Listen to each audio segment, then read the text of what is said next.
A tweed spinner watches the water churn.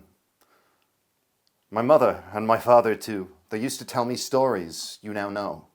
They told of the shattered hulls that decorated my childhood in Donegal. And I remember, as I climbed one boat's unsteady beams as water rot swallowed shipwood, I remember how softly my mother called to me. But I remember most the ken of watching, the sense of water near fill my flesh and how it blurred my feel for time like their stories did.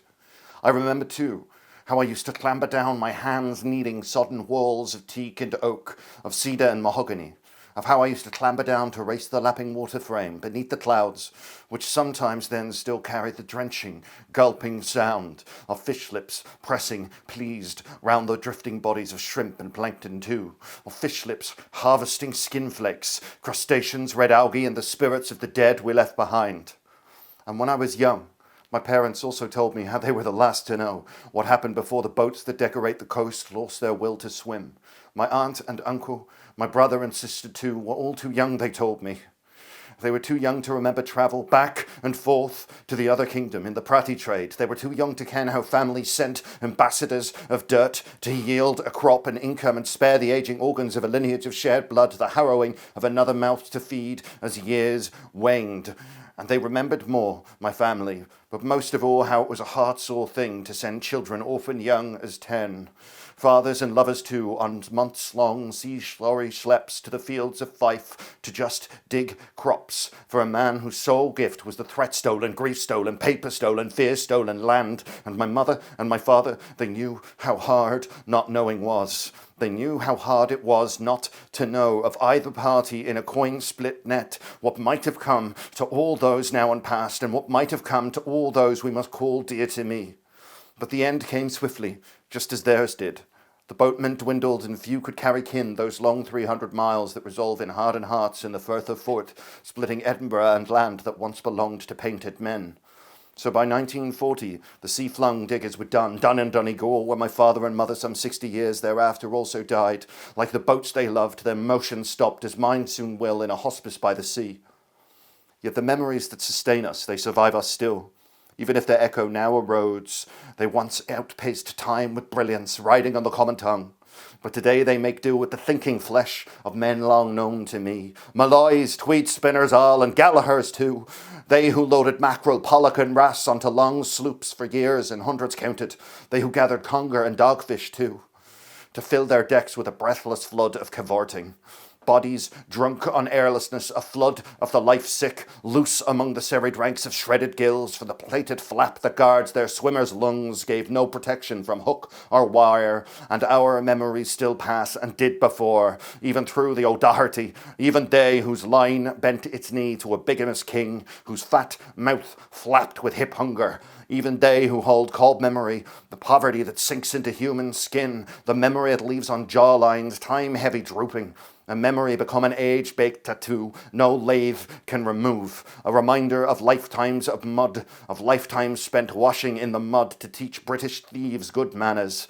And yet now I stand here, an old man, on the beach, knuckle kneading his cane, a watchful nurse nearby, and when I stand here near the boat we call Beir Eddy, its shipwood half weed and water wine, it is a landmark to everything that will pass with me, memories of love and memories of flesh, memories of the people we once were, and the memory of all we lose when the water churns.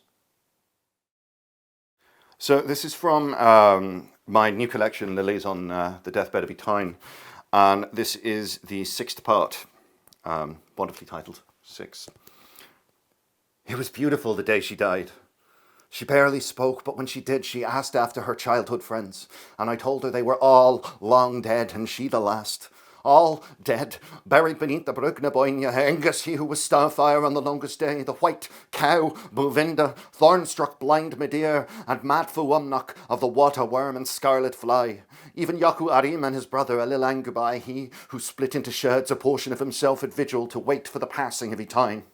All dead, and there I stood, at vigil in the resting place of God.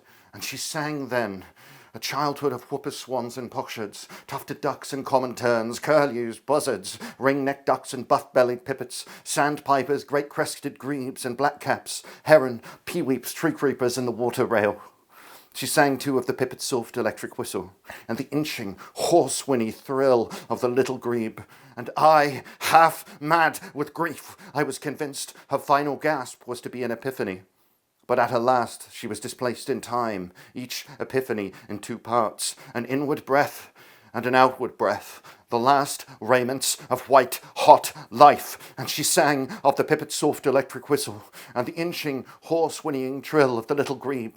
Her last words thus, a wet rhapsody of distorted breath, one holy dream of ash scattered on the river Annalee. And she told me her first kiss was in late autumn, on a bed of wet grass and yellowing leaves by the hazel trees. It was evening, and there was scarce traffic over the Dromere Bridge, just the breath of young lovers and the rich fluting of the black-cap's crescendo. And she told me, 9 trees hang over the river, each dropping their fruit unto its black water, and every afternoon old Mary clambers along the banks, filling her pockets with hazelnuts, her good eye fixed on the O'Reilly, he, the doyen who caught a salmon where no salmon swim. And she told me, I fished for pike, perch, roach, the eel, for trout, bream, trench, minnow and rudd, but that was not on the Dromere, that too was on the Annalee, where once I caught a lamprey eel, the thorn kisser, and then spent the night with Mary, guzzling hazelnut and hawthornberry stew. But Christ! My fear of being motherless could not stay my sleep, and I dreamt instead a sup and stew at the end of the world, a Billaraha who guards the hazel tree of new brides gifted catkins on a forest flush with birth. And then her chest burst with long twining branches, full in a livery of simple greens, embroidered with the wicked pulsing of red filbert fruit in crimson crown and flowering aments in a yellow hue. But by the Dromere River, she said, the air sharpening and heavy with moisture, having walked in rhythm, he gripped my waist, and I never realized how the reach of his arm swallowed me, and how hungry that made me, and how hungry I was, and the coming darkness cleaved fulsomely, anxiously. It hung on my eyelids like heat, she said. Her breath, too, was susurrating leaves, and she chanted of the past, an incantation to wallow in his skin, an incantation of plucked paws, erubescent cheeks, of bucking and shivering to the touch, an incantation of hip pressed to hip, of her thirst struck, listing in the twilight, an incantation of nothing else but having and being had. And she told me, I have and I do, and I must have more, and I do, and I drink and I must, and still it is that I must drink, and I do, and then her chest burst with long twining branches, full in a livery of simple greens, embroidered with the wicked pulsing of red filbert fruit in crimson crown and flowering aments in yellow hue. And to a drumbeat of breathless water she fell still, and 9 trees hung over the river, each dropping their fruit unto its course. And every afternoon she clambers along its banks, filling her pockets with hazelnuts and poaching salmon where none swim. But that was not on the Dromere, that too was on the Annalee, where she and I guzzled hazelnut and hawthornberry stew. It was beautiful the day she died. But now the levee skirls with white noise and elan. For here in the dark, where prohibition becomes license, here there is death, the one true vision of abundance. So with one heartbeat, one steady moment of exultant pleasure, in rapture, I am become the sum of stars, the end anew to end. And so it is. We will break this mesh that binds us. We will break this mesh that binds us. We must and we will.